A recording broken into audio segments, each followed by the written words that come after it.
kembali lagi bersama saya Jessica Borusinyaga. Nah, materi microteaching kita hari ini yaitu dampak hidup beriman dan pengharapan. Nah, selamat belajar untuk kita semua. Masih anak-anak? Siang, Bu. Oke, sehat semuanya kan? Sehat, Bu. Oke, sebelum kita memulai pelajaran kita, Ibu mau absen dulu. Bu panggil ya. Oke. Kerim, Hadir. Justin, Hadir. Yuni, Hadir. ada yang tidak hadir? Tidak ada, Bu. Oke, semuanya hadir. Mari kita bersatu di dalam doa. Bersyukur kami Tuhan Yesus, penyertaan Tuhan yang sungguh luar biasa kepada kami. Sebentar kami akan memulai pelajaran kami. Tuhan berikan hikmat pengetahuan atas kami pribadi dan pribadi. Terima kasih Tuhan Yesus, dalam nama-Mu kami berdoa dan mengucap syukur. Amin. Oke, materi kita hari ini dibuka bukunya ya, yaitu tentang dampak hidup beriman dan berpengharapan. Apa? Dampak hidup beriman dan berpengharapan. Oke, pertama-tama Ibu mau menunjukkan sebuah gambar. Iman dan pengharapan. Ayo, gambar apa ini? Iman dan pengharapan. Gambar perahu dan dayung. Iya. Gambar perahu dan dayung. Ibu mau menjelaskan. Ada perahu dan ada dayung. Kalau tidak ada dayung, pasti perahu tidak bisa berjalan. Pasti perahu tersebut akan terombang-ambing, tidak memiliki arah dan tujuan yang hidup. Begitu juga dengan kita, fungsi iman dan pengharapan itu bisa diibaratkan seperti perahu dan dayung itu. Jika kita tidak memiliki pengharapan dan iman, maka hidup kita tidak akan memiliki arah dan tujuan. Oke. Kita akan belajar tentang iman dan pengharapan. Apa itu iman? Siapa yang tahu apa itu iman? Ada yang tahu? Tidak. Coba buka Ibrani 11 ayat. Iya, Yuni betul. Ibrani 11 ayat 1. Kita buka dulu. Ibrani 11 ayat 1. Kita baca secara bersama-sama. Udah dapat belum? Oke, ini Justin. Ibrani 11 ayat 1. Dibaca ya. 1, 2, 3, ya. Iman adalah dasar dari segala sesuatu yang kita harapkan dan bukti dari segala sesuatu yang tidak kita lihat. Oke. Iman dalam perjanjian lama artinya berpegang teguh.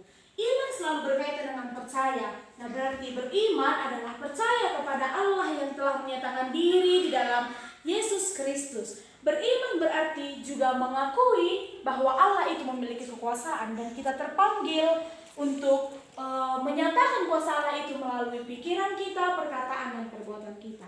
Nah, yang kedua setelah iman ada pengharapan. Apa itu pengharapan? Pengharapan tidak terlepas dari kata iman. Pengharapan merupakan suatu keinginan akan sesuatu yang baik atau suatu tujuan. Nah, harapan ini adalah suatu keinginan yang berdasarkan iman kita. Berdasarkan iman kita.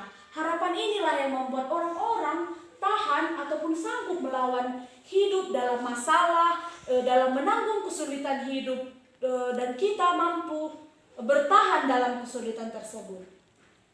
Ibu menunjukkan satu contoh iman dan harapan. Siapa yang mengenal Abraham, Ishak dan Yakub? Mereka adalah nenek moyang kita. Oke. Ibu mau menunjukkan gambar. Ini gambar apa? Abraham saat mempersembahkan Ishak.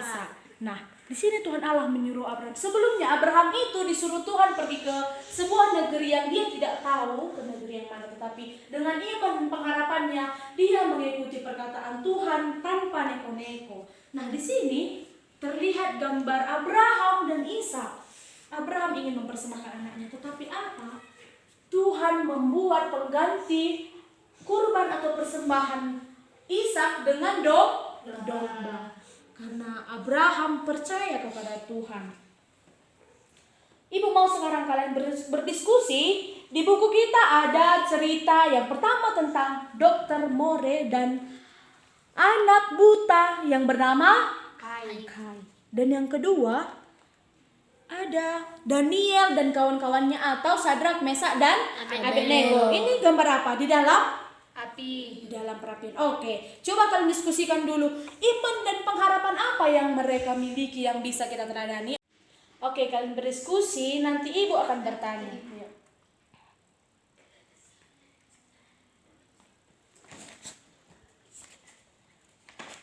Oke, sudah bisa? Sudah? Oke, pertama ibu mau bertanya dulu sama Kerry. Apa yang bisa Kerry dapatkan dari cerita Daniel dan kawan-kawannya atau Sadrak Mesak Abednego? Ayo. Yang dapat saya ambil dari Sadrak Mesak Abednego yaitu mereka memiliki hidup yang beriman dan berpengharapan sehingga mereka keluar dari perapian dengan selamat dan sukacita. Oke, itu jawaban dari Kerry. Oke, sekarang Yuni, pertanyaannya tadi, apa yang bisa Yuni ambil dari cerita Dr. More dan anak kecil buta tentang iman dan pengharapannya? Yang dapat saya ambil, anak kecil itu memiliki pengharapan yang besar sehingga dia dapat dioperasi dan sembuh dari penyakitnya. Ya, betul. Itu adalah jawaban dari Yuni. Tadi tentang Daniel dan kawan-kawannya, mereka percaya kepada memiliki iman dan harapan terhadap Allah. Dia tidak mau menajiskan dirinya dengan makanan yang disediakan oleh raja. Dan ketika mereka menolak makanan itu, mereka dimasukkan ke dalam perapian yang menyala-nyala. Tetapi mereka percaya dan malaikat Tuhan datang ke perapian itu dan mereka keluar dengan selamat. Nah, dengan jawaban Yuni tadi sudah benar. Anak kecil itu memiliki harapan yang sangat besar. Walaupun dia buta, dia bisa bermain piano, bisa melukis dan mampu membuat Dr. More yang berencana menjadi perampok menyelesaikan kuliahnya dan menjadi dokter yang sangat hebat. Bisa kita teladani tentang iman dan pengharapan. Oke, selanjutnya, nah, bagaimana sih iman dan pengharapan kita itu bisa bertumbuh? Kita ibaratkan seperti pohon. Bisakah pohon bertumbuh dengan sendirinya? Tidak kan? Jadi pohon itu bertumbuh pasti ada pendukung untuk dia contohnya pupuk, matahari, air hujan itu akan membuat pohon bertumbuh. Itu juga dengan iman kita. Kalau tanpa berdoa, tanpa ibadah, tanpa membaca Alkitab, iman kita itu tidak bisa bertumbuh. Dan yang paling penting, kita harus meminta pertolongan Roh Kudus untuk menerangi hati dan pikiran kita. Iman kita dan harapan kita bisa bertumbuh. Nah, selanjutnya, sesuai dengan materi kita, dampak hidup beriman dan berpengharapan. Yang pertama, tidak mengandalkan diri sendiri, tetapi mengandalkan Tuhan. Seperti Daniel dan kawan-kawannya. Setia, taat, sanggup bersukacita dalam kesesakan, sanggup bertahan dalam penderitaan. Yang selanjutnya, berani bersaksi, percaya segala sesuatu, memiliki pendirian yang teguh, tidak mudah berpengaruh dan lainnya. Bisa kita baca nanti pada buku kita halaman 31, dibaca di rumah, dan itu tersedia ayat-ayat Alkitabnya. Dibaca ya. Oke. Selanjutnya, apa janji Allah kepada orang yang beriman dan berpengharapan kepadanya? Yang pertama, tidak akan dikecewakan, tidak akan dipermalukan, memperoleh pertolongannya. Allah menolong Daniel dan kawan-kawannya dari perapian yang menyala-nyala, memperoleh pembelaan Allah, memperoleh berkat-berkatnya, memiliki jaminan hidup yang kekal. Yohanes 3 ayat 16. Memperoleh kekuatan, memperoleh penghiburan, dan akan mendapat kemerdekaan dari perbudakan kebinasaan dosa.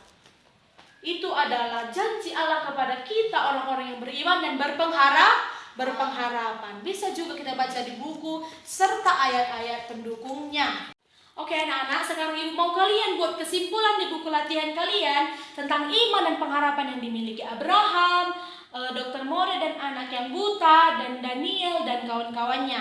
Ibu tunggu, kalau udah selesai bisa dikumpul, kalau belum dikerjakan saja di rumah. Satu lagi, ibu mau tugas untuk pertemuan berikutnya, kalian membuat poster gambar dengan kata-kata bebas, pokoknya tentang iman dan pengharapan. Oke?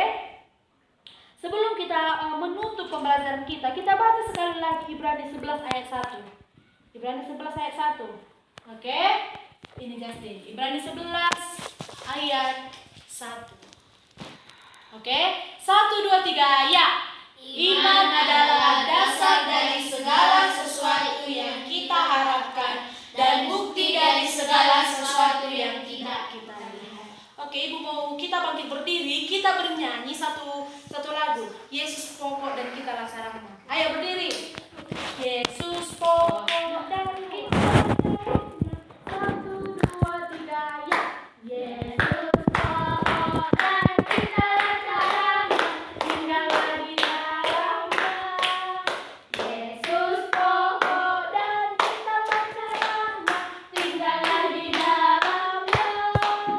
Yesus pokok dan kita laksanakan. Tinggallah di dalamnya.